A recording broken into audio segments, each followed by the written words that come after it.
Good evening, everybody. It is the Live Before Lock show for the American Express. Not Classic Ben or anything silly like that, just the American Express this week.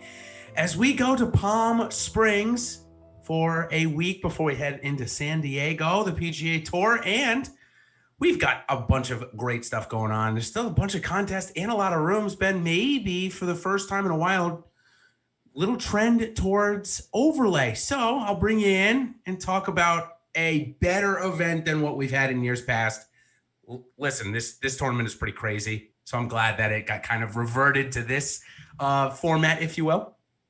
Me too. Yeah, it's always kind of a circus with the celebrities and the triple course rotation. It's still somewhat of a circus, but we don't have celebrities. We're down to 2 courses. I'm pretty excited, actually. It's not bad. We got some things to dig into. We're on the mainland, so we're moving up here. We are. And yes, I just saw somebody mention about our intro music. It's just so fitting that we get the classical music with golf here. So for our buddy behind the glass that came up with this music idea for us, give him a like and make sure you subscribe also to our channel to get notified when we come live. Obviously, we're a little bit earlier than we normally are, which we go at around 8:30, but with the NBA slate in full force, and there'll be a late slate, we've decided to put in a new NBA show. So join Chris Pags and the team right after Ben and I are done. But we're going to get back into some waves, weathers, and withdraws here this week. Last week, we didn't cover this section. Little blip on my radar. That was my fault. But Ben, it ended up being about a half a stroke to a stroke better from one of the waves. So I thought I'd put it back in here, making sure we don't miss it. No, it's good to talk about. Now, that's one of those things, though, I do think context is important. A lot of times there's going to be a wave edge, but that doesn't mean we could tell. Like, the weather last week, there was nothing to me that would have led me to think that would happen. Sometimes it just happens. It does. So this week with 2 courses, it's a little interesting. The tee times obviously are more bunched. You have like what is it, like a 2-hour window? Roughly, yep. Yeah, so you're not going to see where some guys are teeing off 8 hours ahead of others. That mitigates the advantage, if there is any, right off the bat. Totally agree. I think maybe the only edge that we can talk about in this section is if you're playing Showdown, the Nicklaus course versus the Stadium course. They're both obviously at PGA West. The Nicklaus course played to 48 out of 49 easiest on tour last year. However, as one of our loyal listeners here and friends of the show, Carl, had pointed out to me earlier in the week, there's a lot of changes to the Nicklaus course.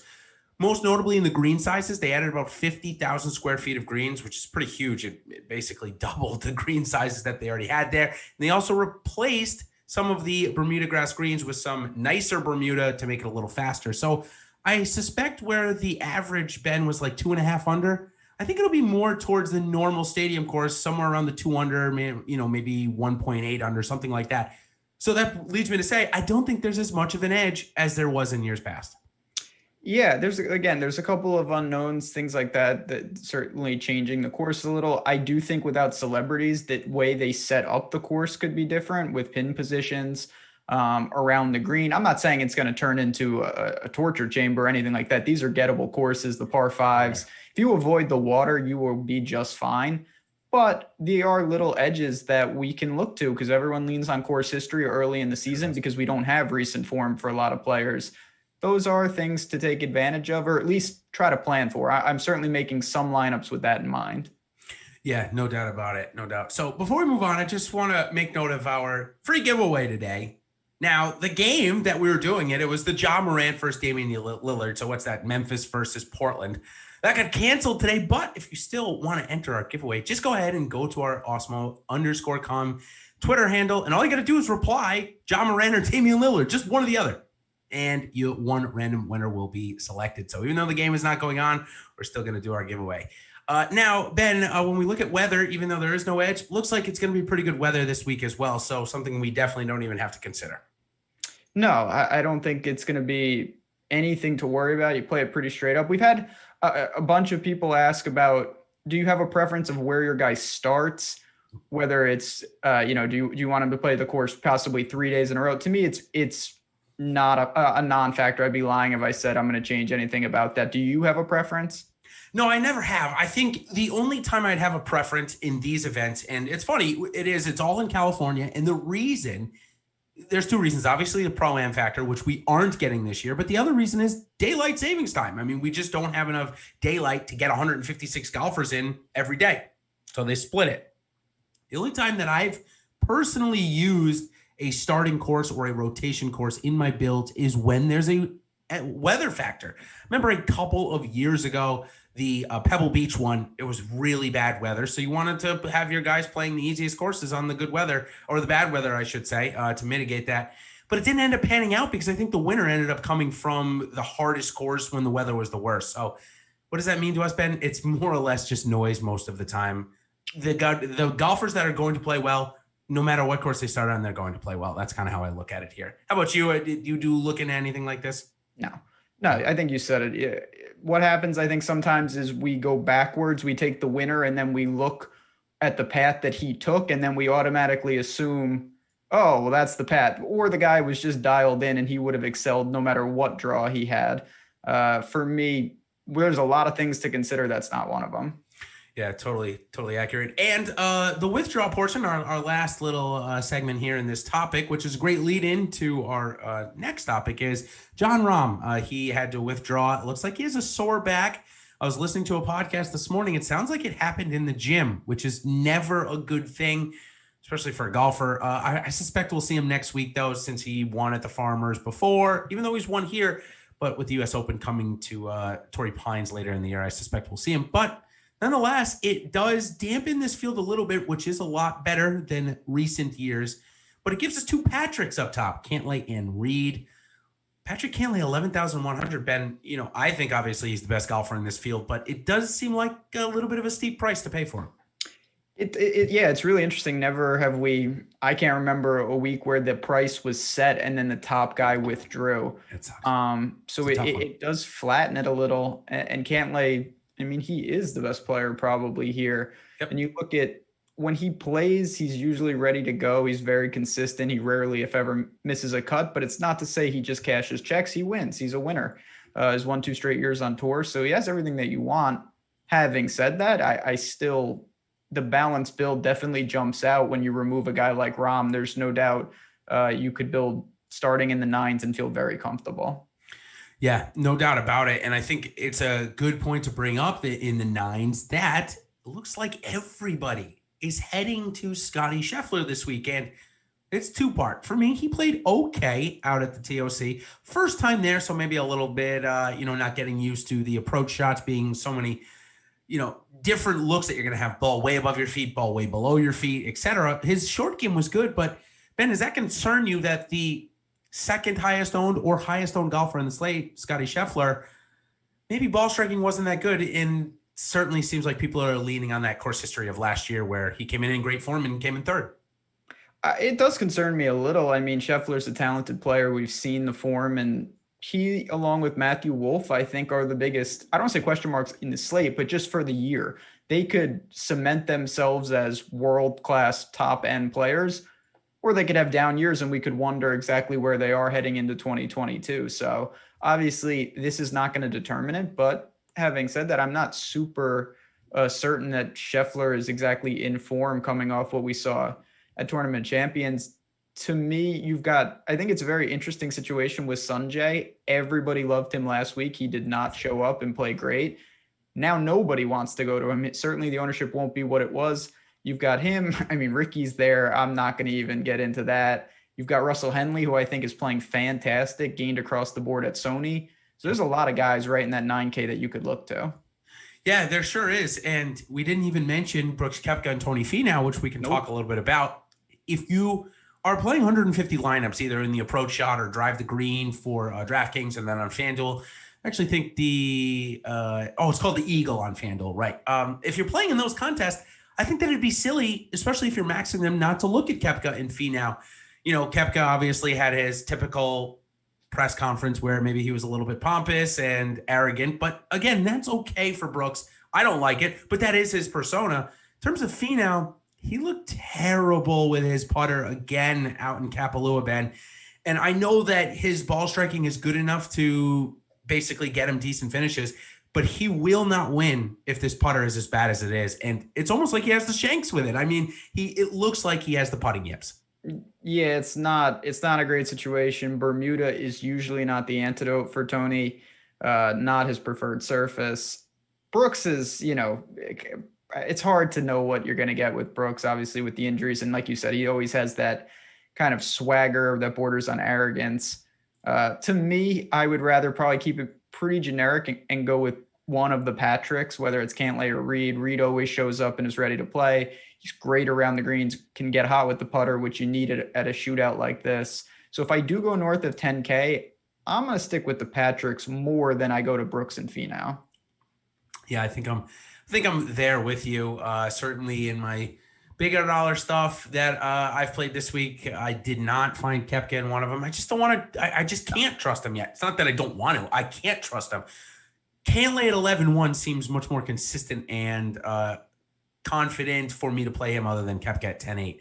If Koepka was 9-7 in this field, I think he'd be a decent look, but not at 10-8 here this week. All right, let's talk about some low-owned values. But before we do, it is a big MMA week. So I'm going to tell you about a little promo we got going on here. So get access to all the great Awesemo Plus tools and content for nearly every DFS sport out there with an Awesemo Plus weekly pass. It's going to cost you $29.95. This includes full access to all the premium content and tools on Awesemo.com, including player projections, ownership projections, our premium Slack channel, which Ben was just in before doing office hours, taking all the questions. We have so much going on. Also, we're running a special for the UFC 257 for the Poirier versus McGregor main fight. Use the promo code Connor. That's Connor with one N, like McGregor, to activate a $2.57 MMA weekly pass for the big fight. We have tons of premium MMA DFS content, so come on and check it out. Again, use promo code Connor to get that great deal. So, low-owned values. You mentioned one. Ricky is there. I can almost assure you, boss man, our buddy Alex Baker will have some of them. He can't quit them like I can't quit Spieth.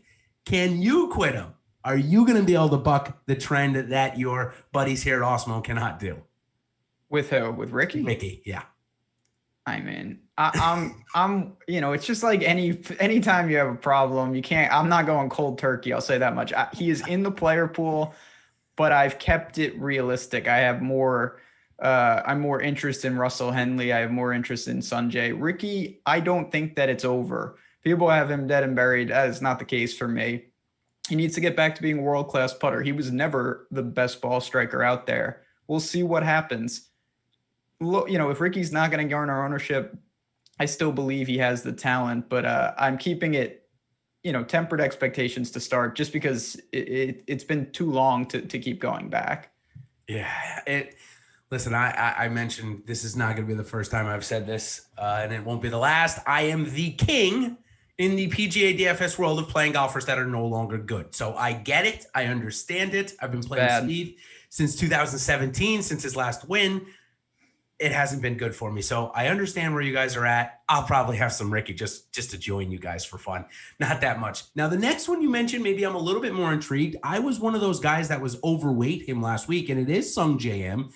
I just saw a stat, one of those random noisy stats that he's, one of the top 5 strokes gainers at this tournament in the last 5 years. Well, that's probably not a surprise. I mean, he plays every week. But I think that Sanjay does present an interesting GPP option this week with Scotty Sheffler getting so much attention. You and I have grouped these, or maybe I have, and I've forced you to join me in grouping these two guys together. And $400 and a lot of ownership, I think Sanjay is the play here over Scotty Sheffler in a GPP format. So do I. I mean, I always have a appeal for chalk that doesn't perform well coming back on a short week, especially if it's a quality guy, because Kevin Na is the perfect example. I really liked him at Tournament of Champions.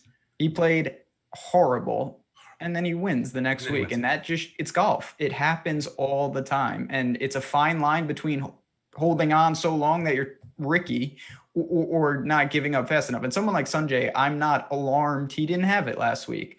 I'll go right back. The question I want to throw to you, though, is the man in the middle, because you have a better pulse on him. He's an extreme talent. What do you do with Matthew Wolff? All right. So he was part of my write-up this week. It was part of my winning element article where I give away basically all my players that I'm playing, the allocations that I'm doing, and et cetera.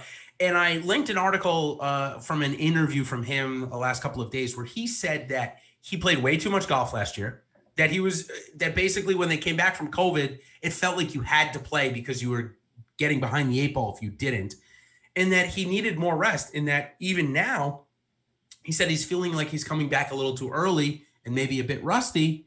But listen, we just heard that same type of talk from Xander Schauffele coming back from COVID, and then he ended up top fouring at the TOC. So for Wolf, obviously we saw a bit of regression towards the end of the year because he was tired. I think that this long break and 7% ownership, I don't have to get crazy. I don't have to go 35 and 40% to get 3X. I only got to go 20. I love that. He'll be an absolute 20% play for me this week, maybe a tidbit more. And even on FanDuel, I think he'll be even lower owned. I'm going to get him in on a higher dollar lineup there. I mean, the talent is undeniable. When he gets going, he absolutely murders par fives. He has everything you want. It's more about the floor. Like if you told me somebody north of 9,500 misses the cut, to me, it would either be Brooks or Wolf, I think would be the most likely. Just because they're a little more erratic. I don't know where their games are at, but there is no doubting that Wolf has that ability, and we've seen it when he's won. He blows fields away, and he's built for low scoring. So I get where you're going. Always live to outscore placement. If you don't get, I mean, obviously you're playing him to win, but even if he doesn't, he may not kill you just by the product of how much he racks up the birdies. Yeah, I think you made up a great point, though, the volatility in Wolf. One of the things that I wrote up was it seems like this is setting up similar to how Detroit did when he was 9,500. He was about 8% owned. He lost to Bryson, but he ended up having a great week. That's why I like him for GPP formats. However, in my biggest dollar lineup, I didn't put him in it because of that volatility and because he even said that he's still rusty.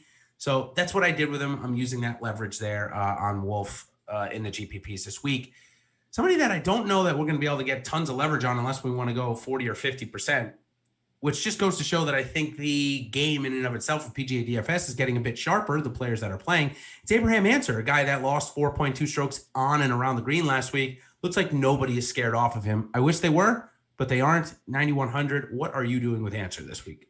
Yeah, I mean, that's just something that we have to deal with. People aren't willing and it is just a product. We'll take credit for it. People listening to the show that, you got to hold on a little bit. And his tee to green game was solid at Sony. He just didn't have it with the putter. He makes for a fine play. I probably won't get over, and that's a product of the field liking him more. And again, I'm just going to keep throwing out Russell Henley, who, I mean, you want to stretch back. The last time he lost in terms of strokes gained that we have with the irons was at RBC Heritage on June 21st. That's a long time. Russell Henley has been on fire with the irons. His putter has been cold. Historically, he's a decent to above average putter, and he's a Bermuda guy. So I would rather to play him. I think he's poised for a big week.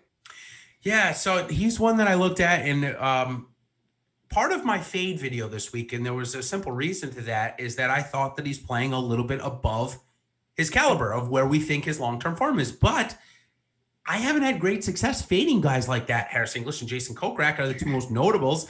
And maybe you've joined me a little bit there as well, Ben. But I see Russell Henley gaining through the bag last week, and that actually did move my ownership up a bit. I was going to take, I think he's projected around 18%, somewhere around there, 16 to 18. I was going to take 10. I bumped that up to basically almost an even with the field because it wasn't just his irons last week, as you mentioned. It was his putter around the green, off the tee. Everything looked good. He just didn't play well enough on Sunday to get into the top 10. So I like Henley a little bit more than I did. I think he presents pretty good value, but is he a good enough putter here with expected scores, Ben, to be really low? Is he going to do enough for us there to win the tournament? So yeah, that's where obviously, it's a question mark with a lot of players. The thing that's very interesting, Russell Henley has been around for a long, long time. He is long-term, historically, a very good putter. It's been recently that the ball striking has taken over and the putter has regressed. So I don't know what to really make of that. The one thing I will say is Russell Henley has shown he can win on tour. This is not a guy looking to break through. He's got multiple wins on tour. Now, a lot of those were a long time ago, but this guy is proven. I don't worry about that. I do worry that maybe I'm paying the premium for what has already been built up rather than buying at the right time. Yep, I think that's pretty sound advice there. Other low-owned plays that are below now these range. Henley's at 9, so we're looking in the 8K range. Low-owned plays, so we'll start with those first. Phil Mickelson and Paul Casey, tour vets that were out there having a fun little competition today. Phil Mickelson at 8,800 is a never touch for me ever again on the PGA Tour. Correct. I love him. I think he's a great personality, just not for me above 8,000 on DFS. How about Paul Casey? So Paul Casey, to me, what you just said about Henley is where I really get concerned. Like, I don't think that Paul Casey can make enough putts. He is built more for, just look at his wins. He won at Valspar 2 years in a row. This is not Valspar in any way, shape, or form. His ability to really be crisp and avoid really tough, hard par fours and things of that nature. I don't think that's applicable here. I'm not there on Paul Casey. He's a great player, and I like to play him. I just don't want to play him at a shootout.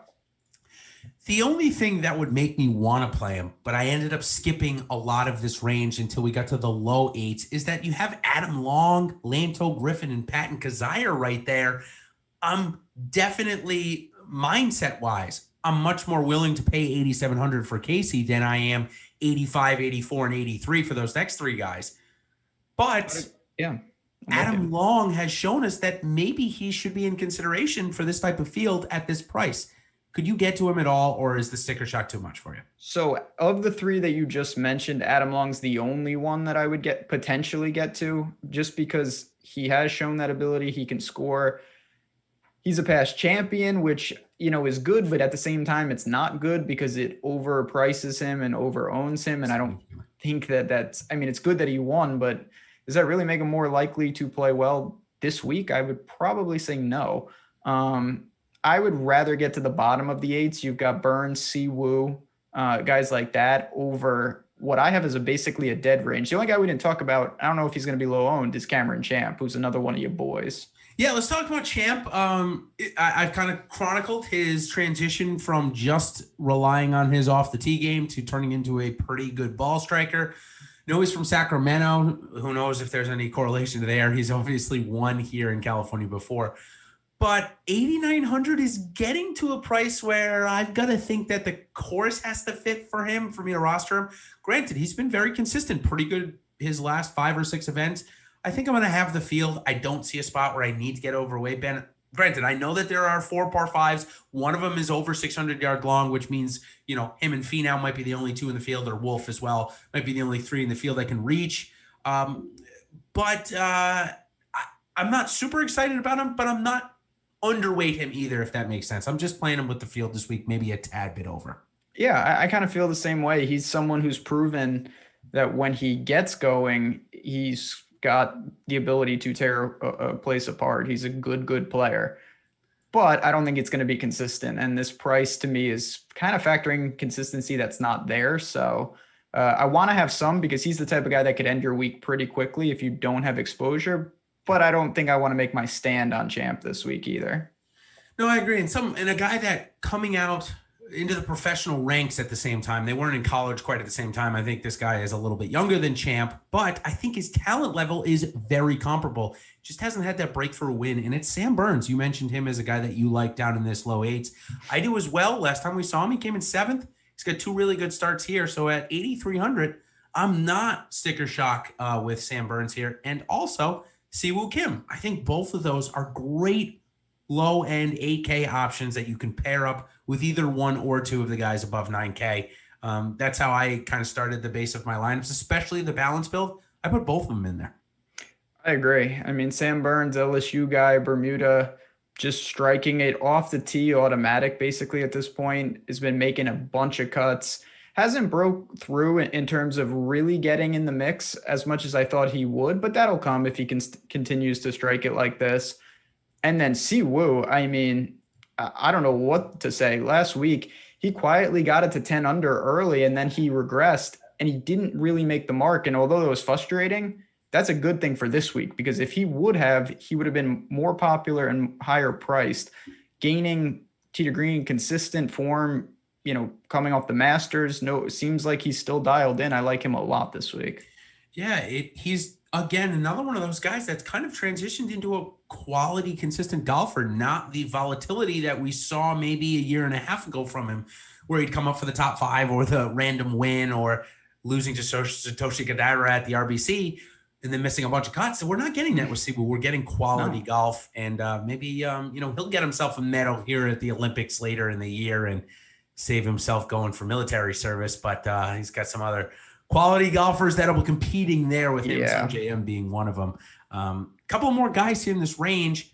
Let's go with 2 course history guys that look like they'll be low-owned-ish in this range. It's Ryan Moore and Adam Hadwin. Adam Hadwin is one of those guys that it's like, don't care about his form, just play him at the Desert Classic or the American Express, whatever this is. There's not a lot of that, right? We've got the Luke Donald at RBC, which in recent years that hasn't really worked. And there's a couple of more, Berger at the FedEx St. Jude. But what do you make of this one? Is I know Adam Hadwin, he was somebody asked you in the premium Slack about it. So you can reserve some of your comments so that, of course, we're not sharing the same stuff. But low-owned, go to course history. Is he in play for you this week? Yeah, so I will say the facts don't lie that he has come to this spot in bad form before, and he has flipped the switch. That's true. Having said that, I don't know. The difference is when Luke Donald is at Harbor Town, sometimes he's like 6,000 and you're like, all right, this guy, maybe he can make the cut. He does every year. Adam Hadwin is a couple $100 less than guys that I think can compete to win this tournament. So unless you think that Hadwin can do that, I would go elsewhere. And for me, I don't believe that he can do that. Last guy I had, speaking of H's, is Brian Harman. Guy that came out in a flurry last week, holed it out on his first hole for eagle, made birdie on the second hole. And right then and there, it was like, oh, he's probably going to reach value no matter what he does the rest of the week. And sure enough, he made the cut and made value. But now his ownership is kind of creeping up there. He's got decent history here, 8,100. Are you apt to play him or more to go down lower for guys like, say, even Zach Johnson or something like that? Yeah, I have no problem with Harman. He's kind of just a neutral play. He can get hot with the putter. You mentioned 56th at Sony. He found the weekend. I don't really have much to say on him. If I had to play him, I would. But at the same time, I don't think I'll need to do that. There's a lot of guys in this range that I like. So by that, probably won't even make my lineups. Well, let's talk about a few of those guys in the format that we talk about these golfers. If you're new to the show, first of all, thank you for joining. Of course, it is Make the Cut, where first we're going to tell you, are they going to play all 4 days? That's important, of course, for our PGA DFS lineups. And then we'll give our quick take on them. So I just mentioned one of them, and is Zach Johnson. He's made 7 straight cuts. I think one of those was maybe a no cut in there. Last week, had to birdie the last hole to get in. He didn't do anything on the weekend. I would rather play a couple of more guys, even somebody like Charles Howell, who's, I think, $100 cheaper. I think Howell presents a little more upside than Johnson here this week. But I think they both make the cut, though. So yeah, I mean, he's someone that he makes a lot of cuts. He's pretty consistent, but he's also capping your upside in some situations. So to me, he's kind of a neutral play. Again, there are better plays within that range, though, that we'll probably get to shortly. Yeah, definitely. Interesting one last week. Looked like this guy was going to breeze through the cut, and then a back end, I think either a double or a triple on his 15th hole on Friday. Cost Eric Van Rooyen, who is here we go, possibly the most volatile golfer in this range. 2% owned. Ben, we know his upside, but we also know his downside. Is he in play for you this week? So just to clarify, not one, but 2 triples on Friday to miss on the number. Yeah, thanks. To miss on the number. Like, that's pretty hard to do. As frustrating as it is, it also shows that when you get this guy, if he can avoid the blowups, he's going to score. And to me, very well. I mentioned EVR is a perfect example. I'm not going to overreact to him missing on the number. He is a long-term buy for me. I'm going to stick with that formula and see what it gets me this week. Yep. I am going to play a little bit. I don't think I have him in any big dollars, but I think he's a very good GPP target. He's one of those guys that's, I'll even bring up a guy that's way down the list right now, just for a comparison purposes. He's one of those guys that when he makes the cut, he's going to provide value, just like Robbie Shelton. Robbie Shelton's going to miss a ton of cuts, but when he plays all 4 days, he's likely going to get inside the top 30. I think every single time recently that he's played all 4 days, that's been his finish. So just an interesting one there. I think similar with for Eric Van Rooyen.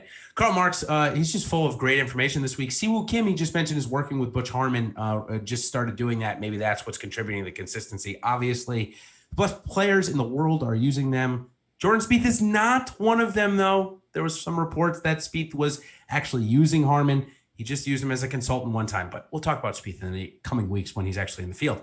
Now, back to this week's field. We've got your boy, Emiliano Grillo. I asked you in our office hour Slack chat when and why this will be the week that Grillo busts through.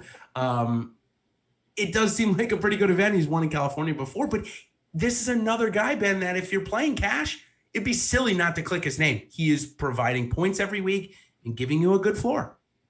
Yeah, I mean, he's doing his thing. His upside is not been there, and that's basically always a product of the putter. I will say at Sony, I don't know if this is a good thing or a bad thing. He actually gained 0.6 of a stroke with the putter. And normally you'd say, of course, that's a good thing.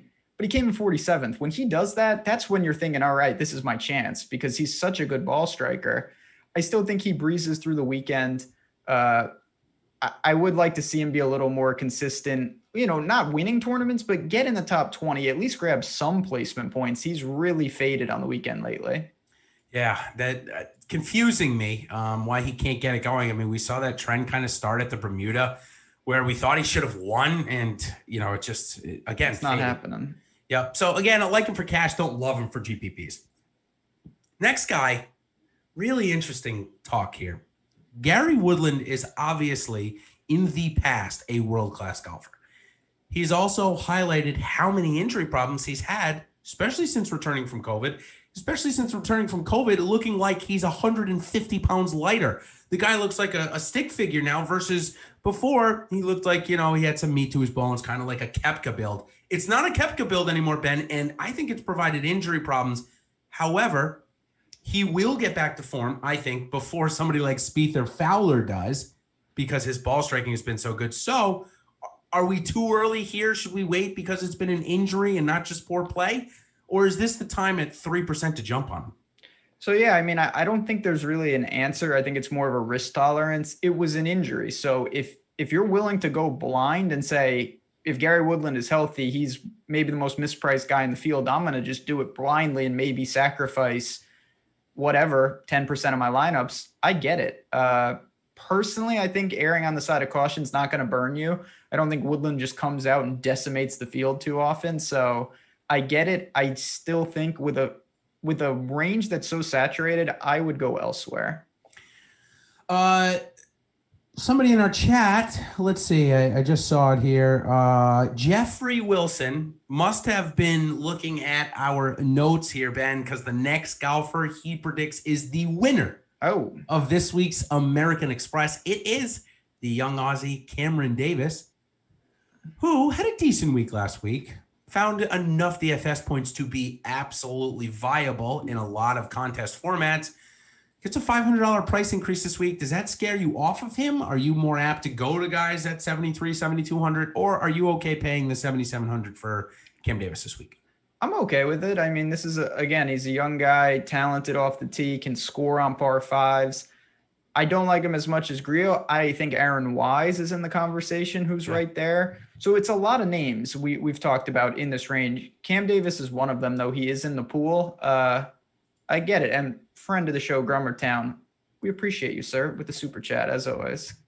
Yeah. Now, Grummertown, is there anything you want us to answer, like why we should be playing Aaron Wise? Ben, I'll let you handle that first. Yeah, well, why should I played Aaron Wise even when you probably shouldn't have? So now that when you probably should, it's an easy case. This is a guy, he had a really down 2020. I expected bigger things. I say this a lot, and it's not the end all be all, but he was one of a few guys. He made the cut in all four majors going into 2020. That was not many guys did that in 2019, and he had a terrible year. But late in the year, 11th at Houston, runner-up at OHL, maybe he did find something. So we're going to see. I don't think, again, it's the one tournament. But if you think he continues that form we saw in November and December, Aaron Wise definitely worthy of some spots. Yeah, he's a guy that obviously busted out coming out of college at Oregon, kind of bursted out there too, was not supposed to be the superstar that he became in college. Struggled on tour, won obviously the that really, really low scoring event there at Trinity Forest, Ben's favorite event and golf course on the PGA Tour. Place. Yeah, it was the worst 2-year rotation at a golf course the PGA Tour did. It was so boring. Scores were wicked low. Now that goes to show us, though, Ben, that he has the ability to score and keep up in these events that, there's going to be 900 birdies made. So I am intrigued. We did see the top end talent come back. We saw the volatility stayed there, though. That's why I'm okay at 7,600. I think if he was priced with Sam Burns, which is, I think, a great comp to Aaron Wise, I think I wouldn't play him. But the fact that he's 7,600, I think I am going to have him as part of my pool this week. Might make a bigger dollar lineup. Guy that is not going to make a bigger dollar lineup. He relies on his putting a little too much for me. Alex Norton, 7,600 as well. How can you get away with playing Alex Norton when Aaron Wise is right there in seemingly better form? Yeah, I can. So Aaron Norton, just not for me.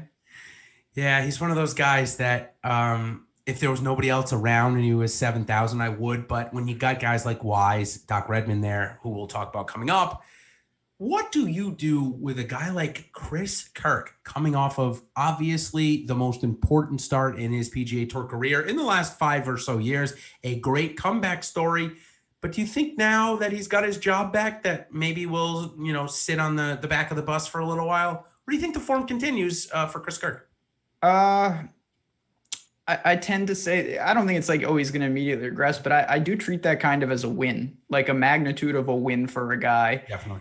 And congrats. I'm a huge Chris Kirk fan. Battled some things in his personal life. Just seems like a good guy. Definitely root for him. I don't know if I'm going to go right back to him. Obviously, the time to play him was last week. If you got to him, that was a GPP winning type play. I did not. I would rather go down. There's about 5 to 10 guys in the low 7s that you could go to. Yeah, I agree. And we'll get to those. Certainly Doc Redmond coming up 7,500 here. He's got a good past or recent history after missed cuts coming in the top 5 or top 10. He's only missed back-to-back cuts once in his career since joining the tour. Just remarkable consistency, not tons of upside. But Ben, here's a guy that we paid north of 8K for, north of 9K for towards the back end of the season. So is this a good buy low spot for the Doc this week? I think so. I mean, to me, if he was with Sam Burns, I wouldn't push back at all. He's another guy that's not broken through just yet, but he's been closer actually. Runner up at Rocket Mortgage, 3rd at Safeway, 3rd at Wyndham, 4th at Bermuda. Those are all starts over, the past year or so. And easy courses with low scores. Absolutely. This is the type of place he should excel in theory. So he is the type of guy, as a reason I'm not getting to Chris Kirk. I like Redmond a lot more. Me too. Another guy that I think is going to get some ownership in this range, and I think does make the cut, but maybe sits around 30th or 40th, and depending on how many birdies he puts in a row, might give you value. But his caddy was on a podcast here in the industry. The Tour Junkies won this week. Gino Bonelli is the caddy. Joel Damon is the golfer. And Gino just mentioned that, after long layoffs, Joel is maybe not the most crisp golfer, but who really is? So I appreciate his kind words and sharing that information with us, Ben. But do you take too much stock in it? Does that make you want to play him less or more? And are you playing him anyway? So I think there's something to that, but it's at the same time, I think it just makes them less likely to excel. It's not like Joel Damon can't come out and have it. It's just more unlikely than if he was directly in form. Yep. I would rather go to, I know these guys are on the list. I'm just going to throw them out there though. Yeah. Straka and Charlie Hoffman are right there. They're both playing a little better. I've seen them obviously at Sony, and I think their games translate pretty well. So don't hate the bucket hat man, Lord Raiden, as I call him. I'll go to Redmond, Straka, Charlie Hoffman. If Charlie Hoffman could have made some putts last week, it would have been his best finish in a little while. You chasing that here this week? A good approach game, it looks like. I am. The tee to green really jumped off the page. Charlie Hoffman, to me, you say this about Ches a lot. Like when he's in form, he kind of rips off a string of really good results and then he disappears.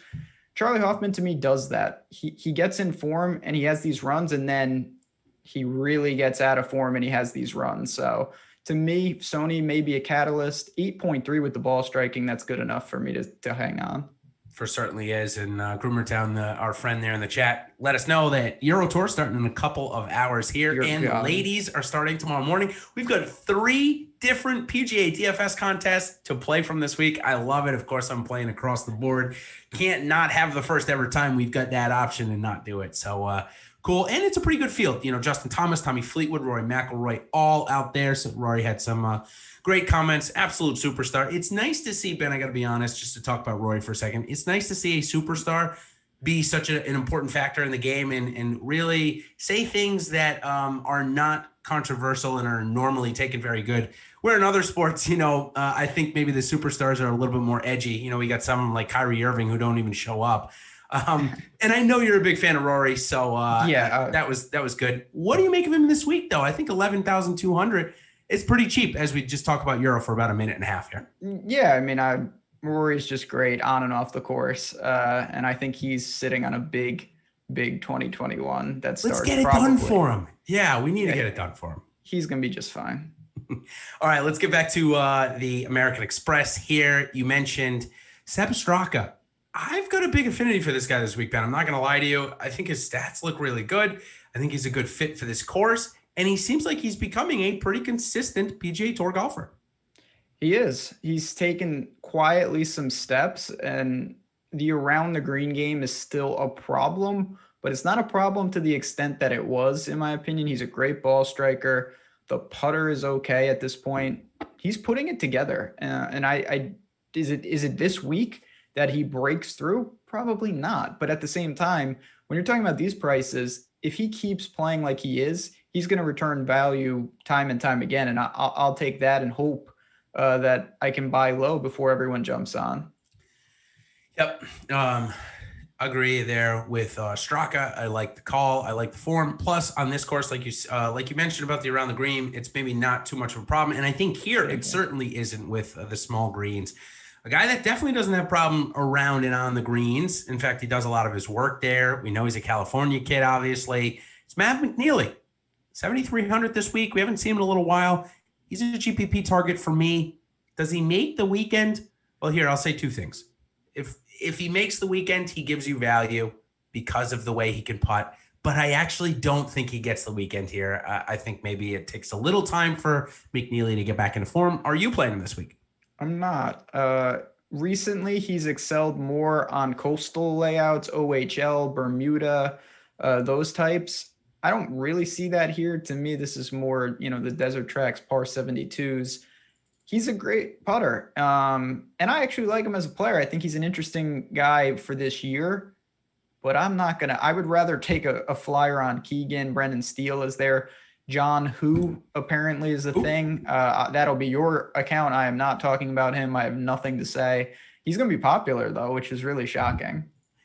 Yeah, before I get to him, which I will right after this, you mentioned a little earlier when we were talking about Kevin Na that you were basically a week early on him. Yep.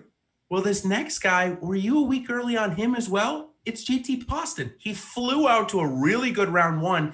And it looked like he was still sleeping at the beginning of his round in round 2. Honestly, I couldn't figure out what was going on. He played great in round 1. So does that mean you're a week early? And this is, I'm not going to say he's going to go out and win, but is this the value play that we were expecting last week? I definitely think that you can hang on. Obviously, he was not popular last week. And certainly after that, he's not going to be popular this week.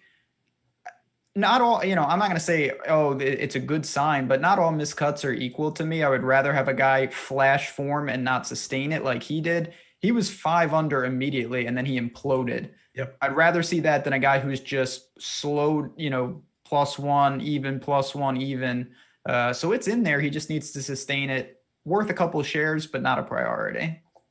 When I saw John Huh come in at 70 to 1 to win the tournament, I first was like, huh? And then when I see that because of that, he's 16% owned, I'm really going, what?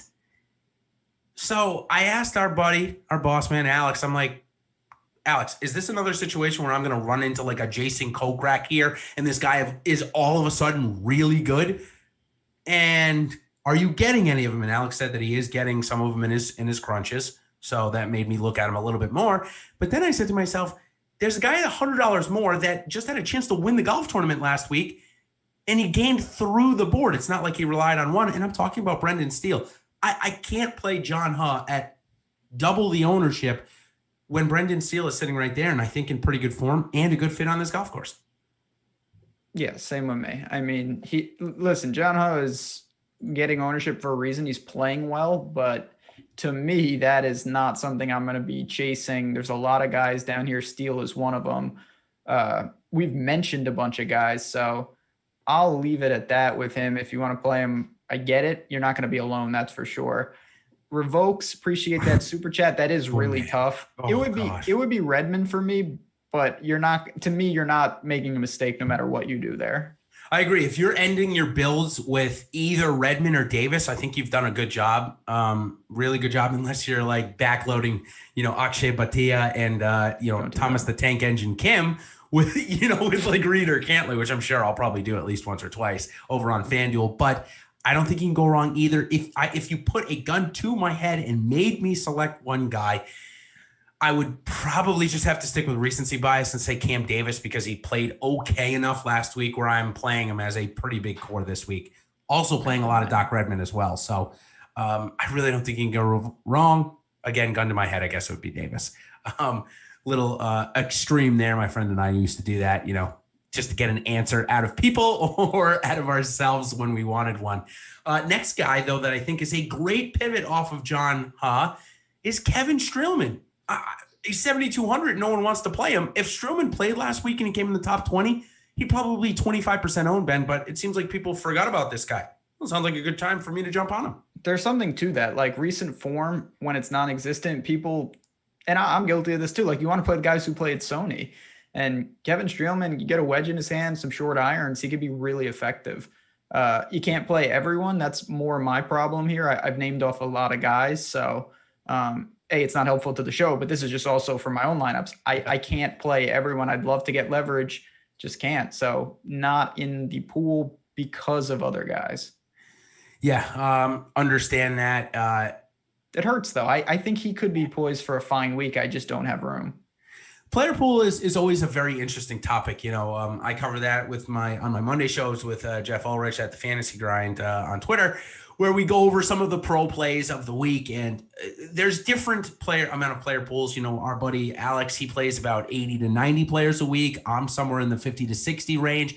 This week, I'm a little higher. I'm at 69. The reason why I bring that up is because it's a course and a tournament that allows for more random winners and more players to play well, because there's more players in the field. That's honestly the only reasons why I'm looking at it. I don't think there's anything to like an Adam Long winning at 500 to 1 and Andrew Landry about this tournament that is special, other than there's just, a random three course thing, plus the fact that there's a lot of players in the field. That's the only reason. So a little more for me. One of the guys that made my player pool this week, who I think has a ton of talent, but maybe gets in his head more so than other golfers, is Max Homa, Ben. We see it kind of happen in front of us on Twitter.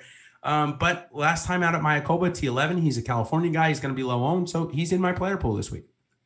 Yeah, I mean, Homa's another guy that you can, and there's guys that fit both molds. Leishman has shown, the reset did wonders for him. There's other guys, the restart did absolutely nothing, and he needs one. He was playing really poor golf. He showed some form at OHL, but I think that was more an outlier than anything else.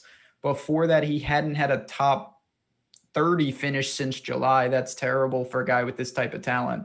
So if you think going, California, he's got the connection, this is the time to buy on him. If not, though, kind of like Benny On, too, who's also at 7K and was playing really poor golf to close 2020. If you're going to go that low, that was a name that I kind of was like, whoa, 7K for Benny On? I mean, sure, we know he's not in great form, but it seems like a pretty good target there. So Benny On was on my list. Another one that's in this range that our buddy Alex Hunter, one of the new writers here for us, wrote the PGA DFS picks the leverage leaders article for us. And the cover boy of that article was Russell Knox, who, Ben, was one of my misses. Yeah, one of my misses last week. He was the same price as Kevin Na. So my 15% Knox was really gut-wrenching when Kevin Na comes out as the winner in this group. Obviously, Knox missed the cut. What do you make of him this week? It just didn't look good enough for me to get involved. Yeah, I mean, when we bring people on, the first question I ask them in interviews is, what do you think of Russell Knox in life? So that's how Mr. Hunter probably got the job. Yeah, I mean, I'm a huge Russell Knox guy. I can't stay out of his own way with the putter. He lost 3 strokes at Sony, and it canceled out his 3 gained on the approach. I like it in theory, but it's the same story. You can't keep pace at courses like this if you can't make putts. He's going to have looks, but I don't know if he can make them. Imagine if Benny On and Russell Knox could putt like Peter piping putter hot Malnati. Yeah, they would be major winners probably. Now, yeah, Malnati's the opposite. He 7,200. Are you looking at him this week, gaining 6 strokes with the putter last week? So he is the complete opposite. He's going to do that. Can he give himself reasonable looks? His ball striking is not, he's in the Denny McCarthy bucket. He does one thing phenomenal, and that is valuable, but he literally, that's his only out, is to lap the field putting. And he's a great putter. I just don't love that idea. I don't mind him. I think that he is in form. He had that random 78 at the RSM Classic in round 1. I don't know what happened there, but other than that, it's been pretty consistent. And he said he's worked so hard on his game. So don't mind it. Don't mind the play there. I like Max Homa. Couple more guys. 2 guys that played well last week that had played both weeks out at Maui, Ben. Priced at 7,000. It's Nick Taylor and Michael Thompson. I kind of like both of them here this week. I saw enough out of Nick Taylor last week where, maybe sure he, leaned on that putter. But the rest of the stats looked good, except for the approaches. That's going to need to tick up, but we don't need it to tick up a ton at flat 7K salary. No, I mean, listen, we're talking cut makers. Yep. Literally, you make the cut, you're going to be fine. If I had to pick one, it would be Taylor. I don't have a ton of shares of any of these guys. Benny On took some. And, I mostly tried to pay up. There is one guy we haven't talked about, and we're not going to until we get to the hot take, which will be coming up in a couple minutes. Once we push up the likes, we gotta get a couple more, because I'm going to rebound off JT Poston. But This is where we get to the deep dive-esque section. How low are you? I wanted to ask you this, and we didn't really talk before the show because I was complaining about college basketball. How low are you going this week? Like, do you have guys in the 6s that you really like, or do you find it unnecessary? I found it a little unnecessary. A great question in our chat from Christian just came up about Christopher Ventura or Patrick Rogers. Both golfers at 6,900. I'm interested in both of them a little bit this week. But to answer your question, I think it's a combined one. I'm not playing anybody in this section over 10% this week. Last week, I tried to do that in a couple of spots. I went to 15% Werenski. I went to 15% Gordon, and it crushed me. And I think what that just goes to show me is there's just so much volatility. They may have been good plays. And of course, like you just mentioned, they will get to value if they make the cut. But with that being said, nobody over 10% for me this week. As we go into our deep dive, some of the guys that I had written down that I guess are more my area that I'll mention, Harry Hall, John Augenstein. Harry Hall? Yeah. Akshay Bhatia and Jo Young Kim. So those are the 4. I'm just going to name those 4 as deep dives, and then I'll move on. I'm not going to say anything about them until our next section. Well, I'm not going to say anything. I only know who 3 of those guys. Harry Hall, I joke around a lot. Harry Hall, who the hell? What's the name of the villain in Home Alone? Are you talking about the Wet Bandits? Yeah. His name is Harry, right? Yeah, his name. I don't Harry think it's Hall. Is it Harry Hall? Or I don't know. It's definitely Harry, but I don't know. I need the last name on the Wet Bandits. But yeah, tell me about Harry Hall, because I know John Augustine obviously has got some pedigree, and his name has been thrown around. Harry Hall is someone I'm unfamiliar with. Yeah. So quickly on Augustine, I like him a lot this week. I'm not going to lie to you. I think that he's a really quality golfer. He might be one of these new up and coming guys, but he's got a long road ahead of him. He's going to play out of the sponsor exemption categories and all that. So who Harry Hall is? Well, he's a guy that's been playing on the Korn Ferry Tour. He had a really good stretch through there. He's from England. I mean, I don't really know what more to say about him because we haven't seen him enough. Where I just saw Augustine at Augusta a couple of weeks ago. I'd much rather play him. I'd much rather even play Pga, who we saw just come in the top 10 at a California event not too long ago. Yeah, I mean, obviously, Batia. Listen, when you're that young, there's going to be ebbs and flows. So if you think he has the pedigree, you should keep continuously buying in low exposure. But I wasn't on him to begin with, so I don't have to worry about that. Harry Lime. I don't know if I ever knew that. So Lime is the answer. Oh, that's apparently, unless chat is coordinating, but I think they've got it. Harry Lime is the villain in Home Alone. So fair enough. Good to know. Guy that maybe you and I were both a little bit intrigued with last week, and I played a little bit too much of it, was Doug Gim. Ooh.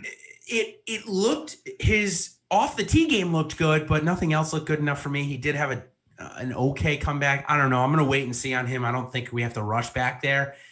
Will Gordon is a guy that, again, was in the top 3 of golfers that missed the cut in terms of DFS scoring. I think he was number 2. Again, every time this guy misses the cut, he's number 1 and 2 in scoring. We really just need him to make the cut. Is this a spot where he can do it for us? I think so. I mean, I thought that last week and not going to happen. I was a little disappointed because you know what? This is a guy that needs to start getting it together in these weaker fields, and he needs to start making cuts. He's too good of a player to be messing around. I think he does that this week. And I do want to get this question in from Ozzy because we get this a lot, behind the paywall and premium Slack, which is why you should get in there. If you have 20 entries in a GPP, what is the highest percentage you would use on one golfer? And I wish I had I don't go above 50%, but that would be doing you a disservice. There are weeks where I'll use 100% of a guy. There are weeks where I won't have more than 25% of a guy. It really is dependent on the slate and the lineup construction and kind of what guy it is. Like if you're going to lock in DJ, that's different than locking in Doug Gim. So keep that in mind when you're building. Yeah, I can tell you first from a standard, what I see when I, when I review the pro play, sorry, the word was escaping me here, is around 40 to 50% on the top guy. There are some people, some gamers that will take the super aggressive and basically lock a player or 75% above. Me personally, the most I'll get in a field like this, probably 45 or 50%. I can give you something like the AT&T Pebble Beach last year. There was nobody good in it except for DJ. I played DJ at about 65% that week. So the other one I can think of there, Ben, is the Rocket Mortgage with Bryson. I think I played 80 or 85% of him because he was the only one on the field and he was clearly should have won and he did. So standard 40 to 50. Given certain events, certain players, I'll go higher. This event, I don't think you need it. I love Patrick Cantlay. Obviously, I'm the fan club presidente, if you will. Make believe, guys. Don't make fun of me. That's make believe. I made that up. But nonetheless, at 11-1, I don't think I need to get 60% of them. So, okay, let's get into our one and done picks quickly, as the Mayo Cup here has certainly taken the industry by storm. Really good, really fun. You and I think both picked Daniel Berger last week, so we got us off to a nice start. This week, I'm going to go with Abraham Answer. I really think it's a good bounce back week.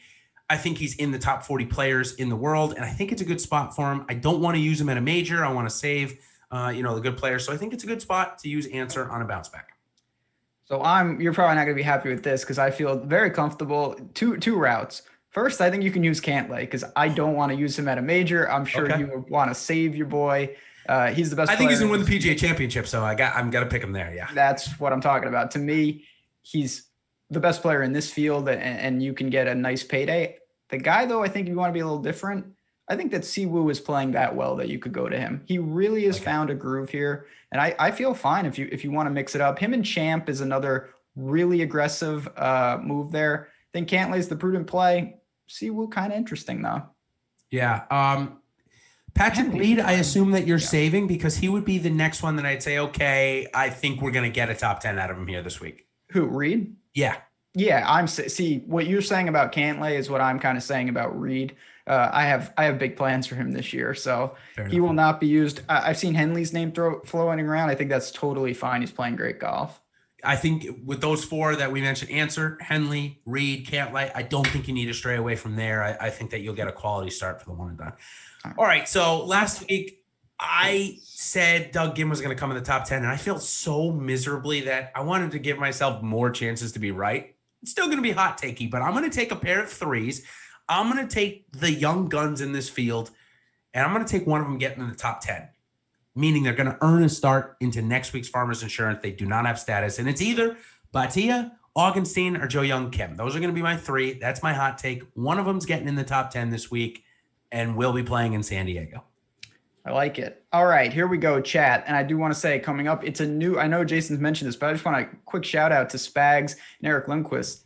New NBA show, late slate. Those are where the edges are in NBA. So they're coming up right after us. Content never stops here, which is why you want to subscribe and hit the notification bell. But my hot take, and this, we did not plan this. We mentioned about 100 golfers. We didn't mention the guy that I wanted to use for my hot take, and it's one of your guys. Yes. At 7,100, if you want a tournament play that I think really could, if you're talking about a dark horse winner, Wyndham Clark. Oh, Wyndham. Who has the combination that I look for, which is driving ability and putting. He's a bad iron player, and that gets him into trouble. But he flashed some form. He was 13th at Shriners, 2nd at Bermuda, miscut at Houston, 23rd at RSM. This is the type of guy that if you get it right, he has that upside. And I think his ability on the par fives will be a big factor here. 7,100, he is a guy that's a big difference maker for me at very, very low ownership. Yeah, I love that. The ever volatile lineup of something like a Sam Burns, Matt Wolff, going down the list in that range. Aaron Wise, that's the other guy I was thinking I'm about. going top 5 for Wyndham Clark for the hot take. Clark, top 5, throw in Wise. Man, I love that. Love the upside that you're going to get there. So Wyndham Clark, top 5 is Ben's. I'm going to go with Augustine, Kim, and Bhatia for a top 10 here this week. And Ben, that's going to do it for the American Express. Of course, on your guys' way out, don't forget to like and subscribe there. It helps us out greatly. And of course, pulling a little bit of a Josh Engelman. Let's bump those likes up a little bit here for us as we get out. And of course, wouldn't be remiss if I didn't thank Lofty for reminding us to subscribe. Of course, I come out with my top 5s almost every single week, little different times. So getting subscribed to our channel will make you notified when they come out. And you're throwing out a top betting contenders video with Josh Engelman each week. So, and I do want to say, Josh Engelman in the betting video picked Kevin Na last week. So man, he gets some street cred. I have to give him his props. So yeah, we got plenty of betting content from the whole team here. And on that note, music's going up. I'm gonna get us out of here. Same time, same place next week, chat. Love you guys as always. Good luck. Take something down. We'll see you guys soon.